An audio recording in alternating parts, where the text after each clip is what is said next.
Breaking news mga kababayan, nako po, nakakakilabot na balita ito. Nagugulat sa inyong pintuan habang binubuksan ng inyong TV. Ito po, Saldico, takot umuwi dahil sa panganib sa kanyang buhay. Grabe mga kababayan. Totoo kaya ito? Or isang alibay lang para masabi na ayaw niyang umuwi? Para may dahilan siya. Itong mga sinasabi ng komento. Hala ka, mga kababayan. Pakinggan po natin. Natatakot umanong umuwi sa Pilipinas si dating Congressman Zaldico dahil sa banta sa kanyang buhay. Ano po sa kanyang abogado, nangangamba si Ko sa mga vigilante na pwedeng magtangka sa kanyang buhay, lalo na't hindi naman siya kayang protektahan ng gobyerno sa lahat ng pagkakataon. Madeline Guillermo Ratillo sa balitang niya. Takot umanong umuwi sa bansa si dating Congressman Zaldico dahil sa pangamba sa kanyang buhay. Itong iginiit ng abogado ni Ko na si Attorney Roy Rondain sa isang pulong balitaan. Itong unang pagkakataon na may humarap sa media na ginatawan ni Ko. And he's deathly afraid of coming home because may serious threats to his life. One half of the country wants to throw him in jail and throw away the key. The other half wants to string him up by the nearest tree. Would you come home under those circumstances? I wouldn't recommend that he come home. Partikular anya na kinatatakutan nila ang vigilante violence.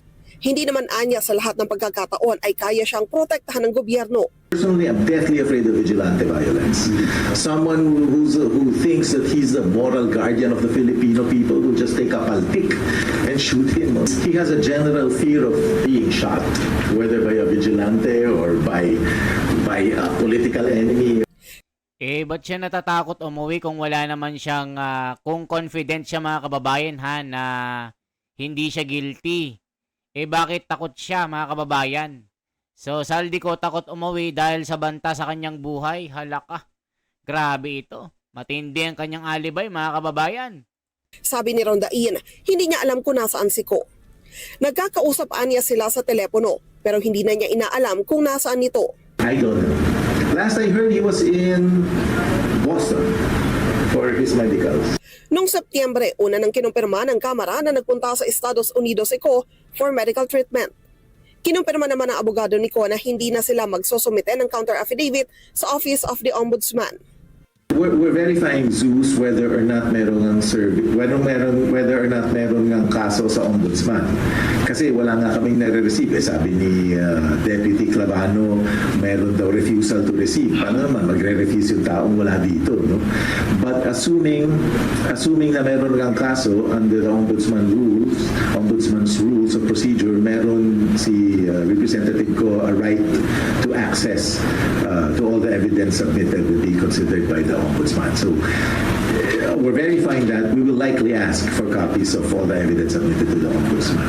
And then we have the option to submit a counter affidavit, but realistically, Iginiit na rin ni Rondain na walang personal na pag-aaring eroplano si Ko dahil ito'y nasa ilalim aniya ng Misibis Bay Corporation kung saan nag-divest na ito bago maging kongresista. Mensahe naman ng kampo ni Ko sa publiko, huwag makinig sa misinformation at tignan muna kung may mga ebidensya ang alegasyon na rito. naiintindihan ko, ito yung message ko, no? Naiintindihan ko na mainit ang ulo ng mga taong bayan. Pati ako, believe it or not, naiinis din ako. No? Narinig ko na si Bryce Hernandez, may Lamborghini, at saka Ferrari, etc. Naiinis din ako. But appeal ko is, let's look at the evidence. Kasi madaling masway pag narinig natin na ang dami-daming pera nito. You know, you look at the evidence, 4.1 billion opening, Richard and Cynthia Villar or Manny Pacquiao. Tingnan naman nyo, sinasabi niya na nag-increase ng 900. So yan mga kababayan, ito yung mga komento po sa mga netizen. Ano sinasabi mga kababayan? Ipali si Pulong para wala lagi pasok. O mga kababayan, ito yung mga komento. So naniniwala ba kayo mga kababayan na na talagang may banta sa buhay ni Ko kaya ayaw umuwi mga kababayan? Ano masasabi niyo po mga kababayan ko? Nako po, matindi po ito ha. Ito yung sabi mga kababayan eh. Kaya daw ayaw umuwi kasi may banta sa buhay. Kung hindi ka guilty, ba't takot ko umuwi? Di ba mga kababayan? Wala bang kapangyarihan ng Pilipinas mga kababayan para mapauwi siya? Ano sa tingin niyo mga kababayan? Hindi makukulong si Saldico. Madadamay si Marcos at Romualdez. Ito yung mga komento. Grabe oh. Nako po mga kababayan. Uy, nakahanap ng kachat si Hanep. Ala ka. Ayan mga kababayan, basta wag na wag kayo bibili ng mga China made at lahat ayan ay substandard. Nako po. Oh, mga kababayan, ano masasabi nyo dito? Ano ang sabi ng komento dito? Ito po yung komento. Check po natin. Ito, may comment na. Kung wala ka ginawa masama, ba't ka natatakot? O, sabi ko sa inyo kung wala siyang kasalanan, ba't siya matatakot? Totoo naman, kung wala kang kasalanan, ba't ka natatakot? Kung wala ka ginawa masama, ba't ka takot umuwi? Ano gusto mo? Magbait-baitan ng mga tao sa'yo sa korupsyon na ginawa mo? Mag-isip ka, walang hiya, ala ka. Takot umuwi, baka maituro niya yung kanyang kasabwat. 2 among demonyong sabwatan sa kaban ng bayan. Ayan mga kababayan ko, nako po, matindi po ito. I-check pa natin yung ibang yung iba pang mga interview po ni Rondain. Abogado ni Saldico. Check natin mga kababayan ha. So ito po yung kanyang interview, ito ulitin po natin, mas marami ito mas maraming komento. My name is Rui Rondain. Thank you for coming. To my left is my daughter Andy Capunan. She will be Ayan po. assisting me today, and my other staff are there as well. We're here because my client has been asking me, former Representative Zaldico, has been asking to say something for the past few months.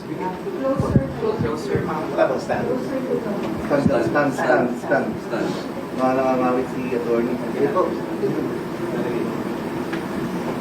Yan, dito na lang. Mas malakas.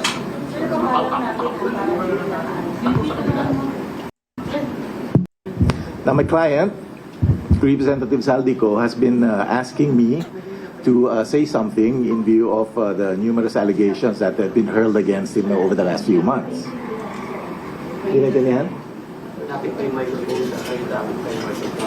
Yan, how's that?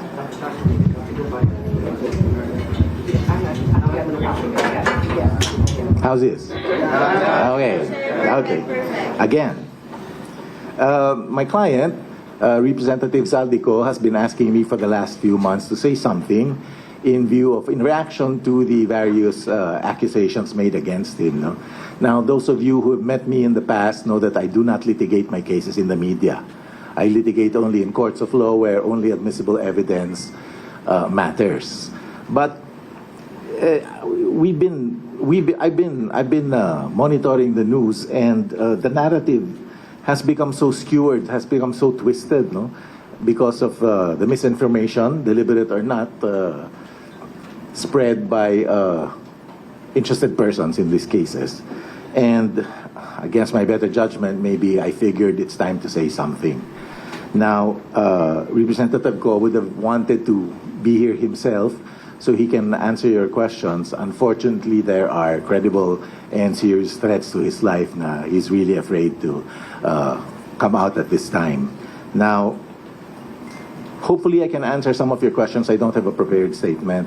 Hopefully I can answer some of your pressing questions, and hopefully we can, the objective is to realign, no, to redirect the narrative para, so we level the playing field again, because I'm afraid that not only the press but the people in general have been misled by inaccurate statements and interpretations of the law, as you might have noticed. Now,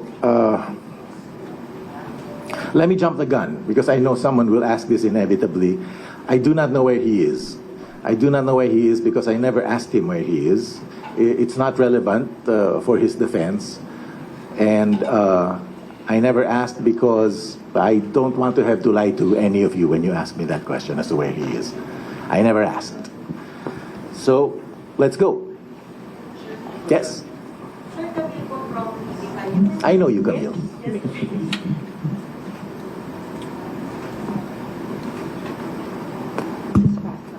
Sir, you mentioned na hindi po nagmamatter yung kung saan nasaan si Mr. Kono with his defense, but the ombudsman already sent a letter, I think, po sa residence si Mr. Ko para makapag-file siya ng counter affidavit. So, ano po yung magiging tugon ng legal team for this? Kasi ang sinasabi po ni Assistant Ombudsman Miko Clavano, kapag hindi po tinake po ito ni Mr. Ko yung opportunity to file his counter, mawawalan na po siya ng chance, and then they will proceed with the resolution. Is Mr. Ko planning to file his counter here personally in the Philippines or in the Philippine embassy abroad? Okay. Ang sinabi ko, Camille, na hindi relevant yung presence niya. Ang sabi ko, hindi relevant yung knowledge ko kung nasan siya. Now, his presence is, of course, required for him to answer yung charges. But let me be clear. I have not seen any complaint. No? Kasi a criminal investigation has to be initiated by a complaint. Meron naman kayo nakitang complaint? Anyone? When I say complaint, I mean something that has been sworn to under oath. And the only thing I've heard is that the ICI has referred its tentative findings to the Ombudsman. I don't think it's under oath, so I don't think that was a complaint. Si Gutesa, hindi ba under oath yun, mga kababayan? Ba't sabi niya hindi alam na may nagtestigo na ba?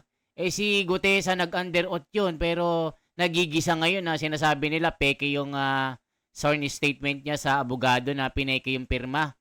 Yung Pichi Esperas, di ba mga kababayan? Ito yung kanilang pangaharang kay Gutesa at Marcoleta. So sabi ng abogado, wala pang reklamo daw. Hala ka, di mo alam yun.